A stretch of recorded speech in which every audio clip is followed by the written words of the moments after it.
तो आज हम शुरू करने वाले हैं ब्लड चैप्टर और इसकी चैप्टर की आउटलाइन होंगी डेफिनेशन एंड सिनोनिम्स। फिर हम पढ़ेंगे प्रॉपर्टीज़ ऑफ ब्लड। उसके बाद आएगा composition of composition of blood में आएगा blood cells, plasma and serum. After that blood volume हो जाएगा, next functions of the blood हो जाएगा। हम लोग उसको जल्दी ख़त्म करने की कोशिश करेंगे। फर्स्ट है definition and synonyms of the blood. Definition, blood is defined as a red colour fluid, यानी कि जो ब्लड होता है वो डिफाइंड है। उसको हम एक तरीके से कैसे डिफाइन कर सकते हैं, एक रेड कलर का फ्लूइड के फॉर्म में, कि लाल कलर का एक द्रव होता है that circulates through the vascular system in humans, जो सर्कुलेट होता है यानी कि घूमता है थ्रू वैस्कुलर सिस्टम। वैस्कुलर जो सिस्टम है उसके थ्रू हमारे जो ह्यूमंस हैं उन सब में ये घूमता है, यानी कि जो सर्कुलेशन होता है उसको ही सर्कुलेटरी सिस्टम को ही वैस्कुलर सिस्टम बोलते हैं। एंड अदर वर्टिब्रेट्स, जो भी वर्टिब्रेट्स हैं उनमें भी। It supplies nutrients and oxygen, ये जो है सप्लाई करता है न्यूट्रिएंट्स को, यानी कि जो भी पोषक तत्व होते हैं, एंड ऑक्सीजन को to all the parts of the body, यानी कि जो भी सारे पार्ट्स हैं बॉडी के उनको। एंड रिमूव्स वेस्ट प्रोडक्ट्स, और जो है हटाता है वेस्ट प्रोडक्ट्स को जो ज़रूरी नहीं है, including carbon dioxide.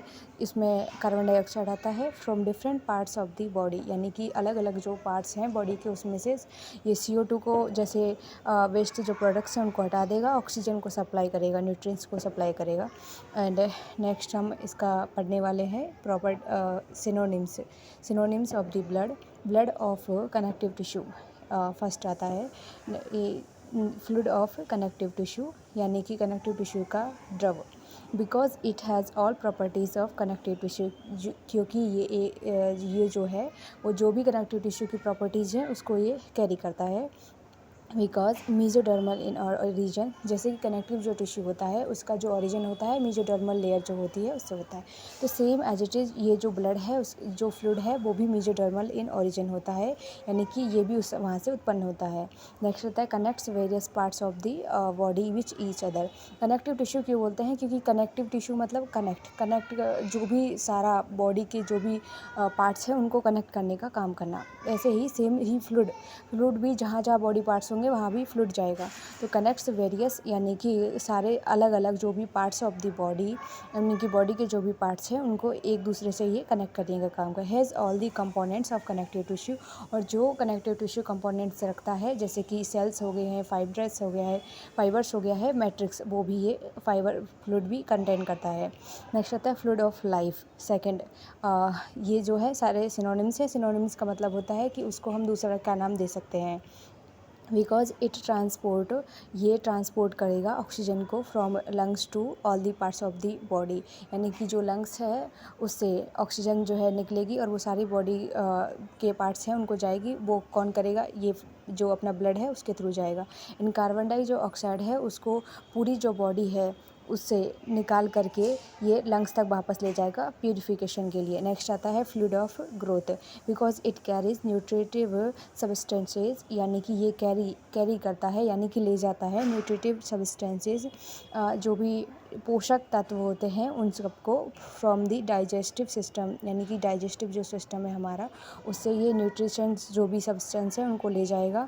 And hormones जो है एंडोक्राइन ग्लैंड से निकलते हैं उनको भी ऑल दी टिश्यूज़, यानी कि एंडोक्राइन ग्लैंड से हार्मोन्स निकलेंगे, डाइजेस्टिव सिस्टम से न्यूट्रिएंट्स निकलेंगे, उन सबको ये कैरी करेगा, कहाँ तक, टिश्यू तक ले जाएगा ताकि उन्हें सप्लाई कर सके और वो अपना काम कर सकें। Fluid of the health. Next आता है कि because it protects the body against the diseases.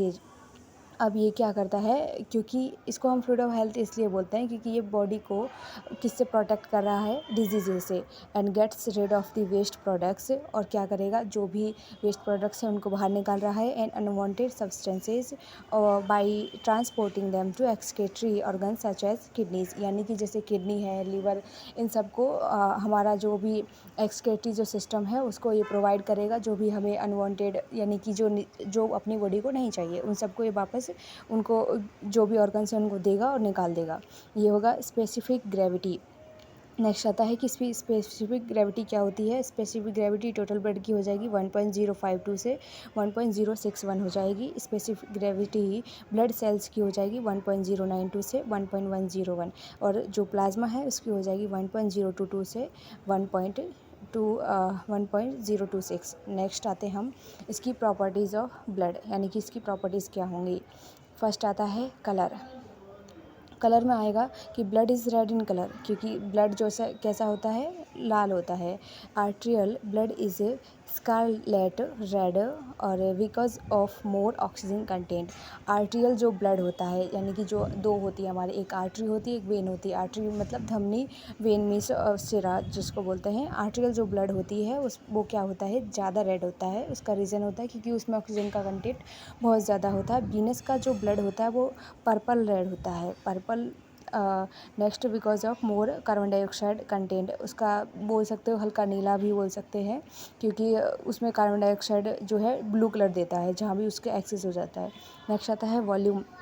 Volume में आएगा एवरेज वॉल्यूम ऑफ ब्लड, कि नॉर्मल ब्लड क्या होना चाहिए। एक जो नॉर्मल अडल्ट मेल होता है उसमें 5 लीटर होना चाहिए। नॉर्मल अडल्ट फीमेल है उसमें 4.5 लीटर होना चाहिए। न्यूबॉर्न अगर बेबी है तो उसमें ज़्यादा होगा, 450 ml हो जाएगा, 4.5 जो है लीटर हो जाएगा। प्यूबर्टी की एज पर 5 लीटर हो जाता है। Volume of blood forms about 8% of the body weight, यानी कि जो हमारी फ्लूइड है, यानी कि जो ब्लड है वो कितना कंटेन कर रहा है। हमारी बॉडी जो वेट है, जैसे 100% बॉडी वेट है, उसमें से 8% बॉडी वेट को वो जो है सिर्फ और सिर्फ फ्लूइड का है। इन यंग हेल्दी एडल्ट्स, जो हेल्दी और यंग जो है एडल्ट्स हैं उनमें वेइंग अबाउट 70 kg। एक नॉर्मल जो हेल्दी वेट लेकर के चलते हैं वो होता है 70 kg। तो उसमें हम अगर हेल्दी पर्सन है तो उसका बॉडी जो फ्लूइड है वो कितना होगा, लगभग 8% हो जाएगा टोटल बॉडी वेट का। नेक्स्ट आता है रिएक्शन एंड पीएच, यानी कि ब्लड इज स्लाइटली अल्कलाइन, यानी कि हल्का सा क्षारीय है। It's pH is normal condition is 7.4, यानी कि पीएच हल्की सी जो है 7 से थोड़ी ऊपर होगी। अगर 7 से थोड़ा सा ऊपर होता है तो हल्का सा क्षारीय होता है, 7 से कम होता है तो वो अपना एसिडिक हो जाएगा, और 7 होता है तो अपना जो है न्यूट्रल हो जाएगा। नेक्स्ट आता है इसकी प्रॉपर्टीज़ में viscosity. Blood is 5 times more viscous than water. यह विस्कोसिटी का मतलब होता है कितना गाढ़ा है, गाढ़ा श्यानता जिसको बोलते हैं। ब्लड जो है 5 गुना ज़्यादा है वाटर का। जो वाटर होता है वो कितना पतला होता है, उसका अगर हम 5 टाइम उसको इतना गाढ़ा सोचें उसके बारे में, तो ऐसा ब्लड है।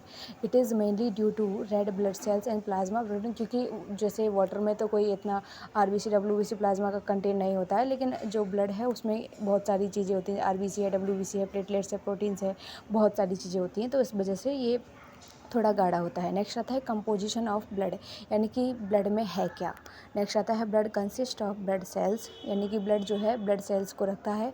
Called formed elements and fluid matrix known as plasma, यानी कि कोई भी जैसे फ्लूइड है ब्लड में, क्या होगा कि कुछ जैसे बोल सकते हैं एक गाढ़ा सा होगा और उसमें कुछ पॉइंट्स पड़े होंगे, या फिर जिनको बोल सकते हैं हम सेल्स बोलते हैं। जो जो जैसे कि बोल सकते हैं चाशनी में रसगुल्ले होते हैं, वैसे ही जो चाशनी हो गई है वो उसका हो जाएगा फ्लूइड मैट्रिक्स हो जाएगा। उसमें जो रसगुल्ले पड़े होंगे वो उसका फॉर्म्ड एलिमेंट्स हो जाएगा।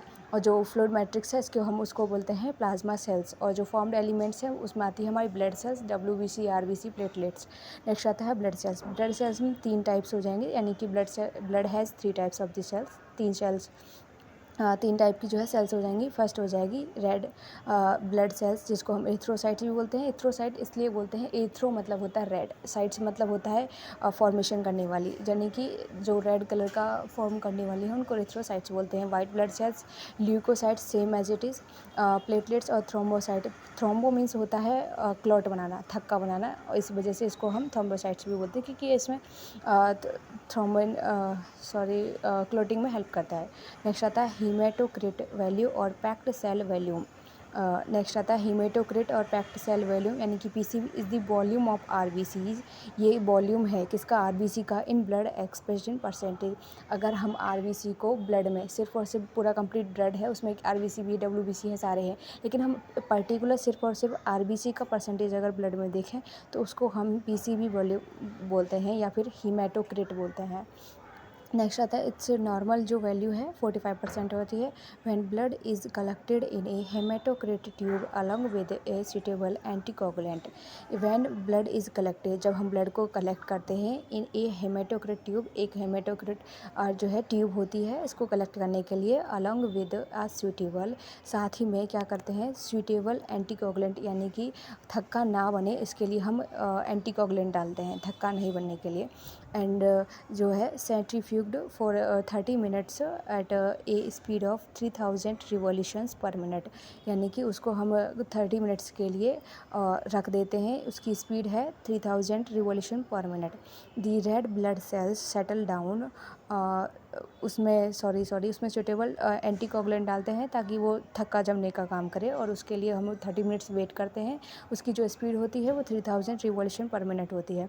जो red blood cells settle down हो जाती हैं at the bottom leaving clear plasma at the top, यानी कि जैसे जो भी अपनी रेड ब्लड, क्योंकि हमें आरबीसी का ही परसेंटेज ज्ञात करना है ना, तो इसलिए क्या होंगे कि उसको सेटल डाउन करने के लिए हम लोग एंटीकोगुलेंट वगैरह ये सब हेमाटोक्रिट ट्यूब में डाल देते हैं, तो वो जो है उसके बॉटम में जमा हो जाएंगी, तो प्लाज्मा जो है और टॉप पर रह जाएगा। अब प्लाज्मा जो है जैसे आप बोल सकते हो दही जब अच्छे से नहीं बनता है उसमें पानी पानी ऊपर रह जाता है, नीचे जो है दही रह जाता है, तो ऊपर का जो पार्ट रहता है उसको प्लाज्मा बोल सकते हो, और नीचे जो सॉलिड पार्ट रहता है उसको आरबीसी बोल सकते हो।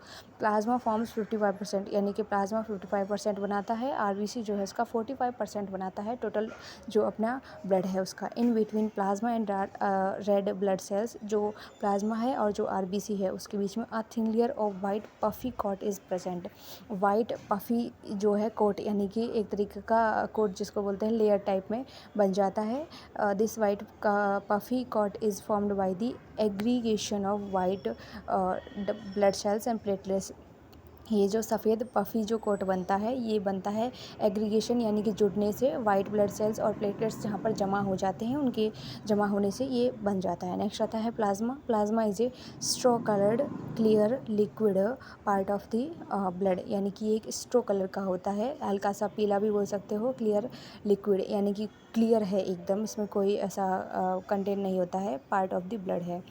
मतलब 55% है ना, तो it contains 91 to 92% of the water, यानी कि 91 से 92% ये वाटर को रखता है, और 8 से 9% इसके सॉलिड्स होते हैं, गैसेज होती हैं। नेक्स्ट आता है सीरम। सीरम सीरम में आता है कि सीरम इसका ये भी दे रखी है, बाद में देखते हैं ये इसकी जो सारणी दे रखी है उसको। नेक्स्ट आता है serum. Serum is the clear fluid, जो है सीरम क्या है, क्लियर फ्लूइड है, दैट ओजेज फ्रॉम ब्लड क्लॉट, यानी कि जो ब्लड क्लॉट है उसके वजह से बनता है। नेक्स्ट आता है व्हेन ब्लड इज शेड और कलेक्टेड इन ए कंटेनर, यानी कि जो हम ब्लड है उसको एक कंटेनर में क्या करते हैं, कलेक्ट करते हैं। इट क्लॉट्स, क्योंकि वो धीरे धीरे क्योंकि उसमें प्लेटलेट्स वगैरह सब कुछ हैं, तो वो अपना जो है जैसे बाहर निकलता है ब्लड तो क्लॉटिंग का काम करता है, ये स्टार्ट हो जाता है। जैसे कोगुलेशन ऑफ ब्लड है उसमें आपको ये समझ में आएगा। ड्यूरिंग दिस प्रोसेस, इस प्रोसेस के दौरान फाइब्रिनोजन इनका जो है is converted into the fibrin, यानी कि बहुत सारे स्टेप्स होते हैं जो कोगुलेशन ऑफ ब्लड है, यानी कि क्लोटिंग जो ब्लड की होती है वो एक स्टेप में नहीं है, तो बहुत सारे प्रोसेस होते हैं, उसमें से ही एक प्रोसेस है ये फाइब्रिनोजन। फाइब्रिनोजन जो होता है वो उसमें इनएक्टिव फॉर्म में पड़ा रहता है, जो बाद में जा कर के कुछ एंजाइम्स होते हैं, कुछ फैक्टर्स होते हैं जो उसे फाइब्रिन में कन्वर्ट करते हैं, और blood cells are trapped in this fibrin, और जो ब्लड सेल्स होती हैं वो इस फाइब्रिन का जो धागा होता है, फाइब्रिन क्या है, धागा जाल जैसा रहता है, उसमें ये ट्रैप हो जाते हैं फॉर्मिंग दी ब्लड क्लॉट बनाने के लिए। After about 45 minutes serum oozes out of the blood clot, यानी कि जो 45 मिनट्स हम इसका वेट करते हैं तो सीरम जो है ब्लड क्लॉट के जो है हमें दिखाई देता है। ये डब्ल्यूबीसी हो गया है, ये आरबीसी हो गया है, ये प्लेटलेट्स हो गया है। नेक्स्ट आता है कि volume of serum is almost the same as that of plasma, यानी कि सीरम का जो वॉल्यूम है वो प्लाज्मा के ऑलमोस्ट सेम होता है 55%। It is different from plasma, ये किससे डिफरेंट है प्लाज्मा से, only by the absence of fibrinogen, यानी कि अगर हम प्लाज्मा में से फाइब्रिनोजन को हटा दें तो सिर्फ और सिर्फ सीरम बचता है, यानी कि serum contains all other constituents of the plasma except fibrinogen, यानी कि सीरम जो है सारे जो भी कंटेंट्स हैं प्लाज्मा के वो सबको कैरी करता है, सिर्फ और सिर्फ फाइब्रिनोजन को छोड़ करके। Fibrinogen is absent in serum. Fibrinogen जो है सीरम में एब्सेंट होता है, उसका रीज़न ये है because it is converted into fibrin during blood clotting. क्योंकि जब जैसे ही ये फाइब्रिनोजन उस पर प्रेजेंट हुआ तो कुछ टाइम के बाद में ब्लड क्लॉट, अगर बाई चांस ब्लड निकलना स्टार्ट हुआ तो ब्लड क्लॉटिंग ज़रूरी होगी। ब्लड क्लॉटिंग के लिए फाइब्रिनोजन फाइब्रिन में चेंज हो जाएगा। तो बस यही एक रीज़न है कि ये इसमें एब्सेंट होता है। Serum equals to plasma minus fibrinogen. Next आता है कि फंक्शंस ऑफ द ब्लड, यानी कि जो ब्लड है वो क्या काम करेगा। पहला आएगा कि न्यूट्रिटिव फंक्शन, न्यूट्रिशंस को ले जाएगा। जैसे बताया था कि डाइजेस्टिव सिस्टम से न्यूट्रिशंस हैं उन सबको हेल्दी जो भी चीज़ रहती है उसको फ्लो कराएगा। न्यूट्रिटिव सब्सटेंसेज लाइक ग्लूकोज हो गया है, न्यूट्रिटिव यानी कि पोषक तत्वों के रूप में हो जाएगा, ग्लूकोज हो जाएगा, अमाइनो एसिड्स हो जाएंगे, लिपिड्स हो जाएगा, वाइटामिन्स हो जाएंगे। डेराइव्ड फ्रॉम डाइजेस्टेड फूड, यानी कि जो हम खाना खाएंगे डाइजेस्ट होने के बाद में उससे ये सब बनते हैं। और are observed from gastrointestinal tract, यानी कि जो अपना जीआईटी है स्टोमक में वो इस सब को क्या कर लेता है, एब्जॉर्ब कर लेता है एंड कैरिड बाई ब्लड, अब ब्लड में डाल देता है to different parts of the body. जो ब्लड है उसको कैरी करेगा और डिफरेंट पार्ट ऑफ द अलग अलग जो पार्ट्स हैं बॉडी के उनको ले जाएगा। और ये क्यों ज़रूरी है, for the growth and production of the energy, ताकि हमारी बॉडी चलती रहे उसके लिए ग्रोथ चाहिए, और जो ग्रोथ के लिए और प्रोडक्शन ऑफ एनर्जी यानी कि एनर्जी क्रिएट करने के लिए। नेक्स्ट आता है रेस्पिरेटरी फंक्शन। रेस्पिरेटरी फंक्शन में यूज़ क्या आएगा कि ये करेगा गैसेज का ट्रांसपोर्ट, यानी कि ट्रांसपोर्ट ऑफ रेस्पिरेटरी गैसेज। जो रेस्पिरेटरी गैसेज में मेनली हमारी आती हैं O2 और CO2 is carried out by the blood, यानी कि जो हमारा ब्लड है उन दोनों को गैसेज को लाने ले जाने का काम करेगा। It carries oxygen from the alveoli, क्योंकि एल्वोलाई जो होती है वहाँ पर ऑक्सीजन का जो है बनना स्टार्ट होता है वहाँ पर लंग्स, यानी कि लंग्स की जो एल्वोलाई है उससे ऑक्सीजन को ये कैरी करेगा टू डिफरेंट टिश्यूज़, और ये बाहर के जो भी बॉडी के टिश्यूज़ हैं उनको ऑक्सीजन प्रोवाइड कराएगा। और वहाँ से जो भी कार्बन डाइऑक्साइड बनी है उसको ये टिश्यूज़ के वापस से लेकर एल्वोलाई में ले जाएगा, एल्वोलाई से फिर से O2 ले जाएगा, फिर से वापस के CO2 ले आएगा, यही चलता रहता है।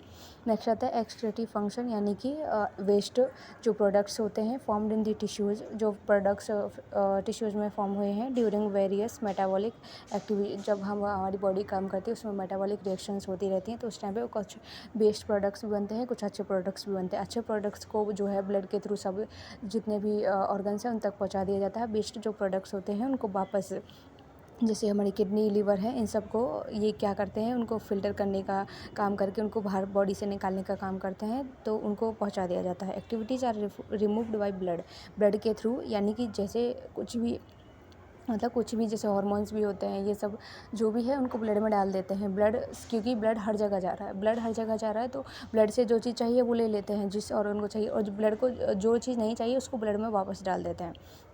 Same but and carried to the excretory organs, और कहाँ ले जाता है एक्सक्रीटरी जो ऑर्गन्स होते हैं हमारे, जैसे किडनी हो गया है, स्किन हो गया है, लिवर हो गया है। ETC फॉर एक्सक्रीशन, यानी कि ताकि वो इसको फ़िल्टर करें। फर्स्ट फ़िल्टर करने के बाद में उसमें से अगर कुछ ज़रूरी है तो उसको रख लें और बाकी सबको जो है अपने एनल के थ्रू बाहर निकलवा देते हैं। नेक्स्ट आता है transport of hormones and enzymes.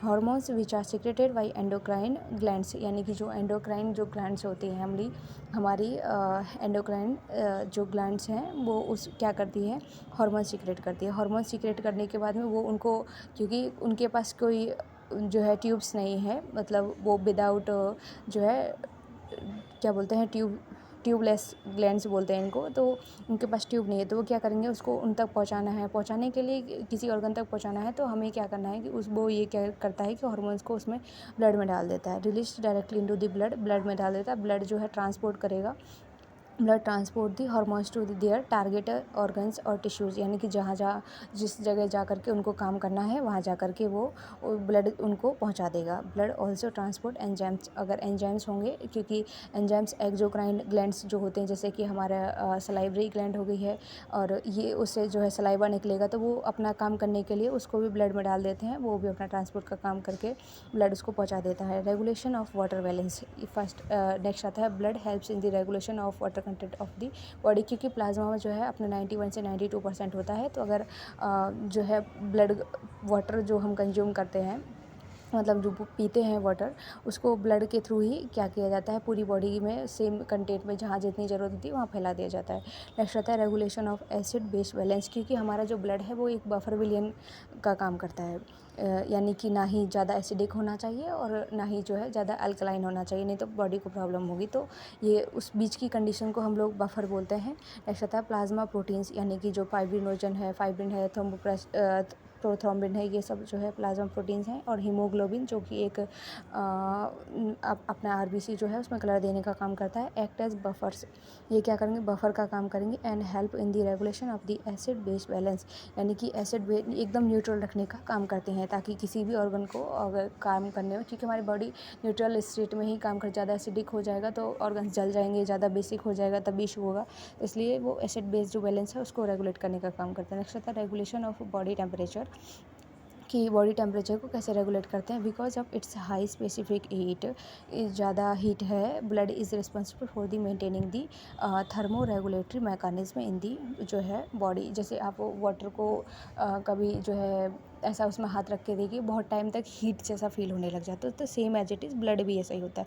उसमें हाई क्या होती है, स्पेसिफिक हीट होती है उसकी खुद की। तो blood is responsible for the maintaining, यानी कि वो मेंटेन करता है थर्मो रेगुलेटरी, यानी थर्मो मीन्स अपना जो हीट हो गया है, रेगुलेटरी यानी कि रेगुलेशन करना, mechanism in the body. Haemostasis जिसको हम बोलते हैं, यानी कि बाहर का जो इन्वायरमेंट का जो टेम्परेचर है और जो बॉडी का टेम्परेचर है वो दोनों सेम रहना चाहिए, ताकि बॉडी अपने जो एक पीक पॉइंट पर काम कर सके अच्छे से। In the balance between heat loss and heat gain in the body, यानी कि वो अगर उसके लिए जैसे हमारी बॉडी में जैसे बाहर का इन्वायरमेंट बहुत ज़्यादा जो है गर्म हो गया है, तो हमारी बॉडी से स्वेट निकलेगा, ताकि हमारी बॉडी को जो है ठंडक मिल सके। ऐसे ही सेम बाहर अगर सर्दियाँ हो रखी हैं तो हमारी बॉडी हीट जनरेट करेगी, ताकि हम लोगों को जो है इन्वायरमेंट का जो भी बैलेंस है हम दो बॉडी का इन्वायरमेंट का वो बना रहे, हीमोस्टेसिस। नेक्स्ट आता है storage function, water and some important substance. Water like proteins, glucose, sodium, potassium are constantly required by the tissues, क्योंकि जो हमारे ऑर्गन्स हैं, टिश्यूज़ हैं, वो क्या कर रहे हैं, काम कर रहे हैं रेगुलरली, हम खाना खा रहे हैं, हम चल रहे हैं, बहुत सारी चीज़ें। तो उसके लिए हमें बार बार जो है वाटर चाहिए होता है, प्रोटीन्स भी चाहिए होते हैं, ग्लूकोज, मिनरल्स, सारी चीज़ें चाहिए। तो वो किसके थ्रू जा रहे हैं, ब्लड के थ्रू जा रहे हैं। Blood serves as a readymade source of such substances, यानी कि ब्लड में ज़्यादातर क्या होता है कि जो भी एंडोक्राइन ग्लैंड हो, हार्मोन्स हैं, उसके एंजाइम्स हैं और न्यूट्रिएंट्स हैं, रेस्पिरेटरी जो गैसेज हैं, एक्सक्रीटरी है, सारा कुछ जो कंटेंट है वो ब्लड में पड़ा हुआ है।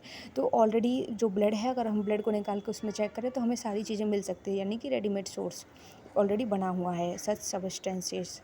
नेक्स्ट इसका जो है एक ये चार्ट जैसा बना हुआ है, तो वो है जैसे प्लाज्मा हमने बताया, जैसे कि प्लाज्मा में वाटर होता है जो 91 से 92% होता है।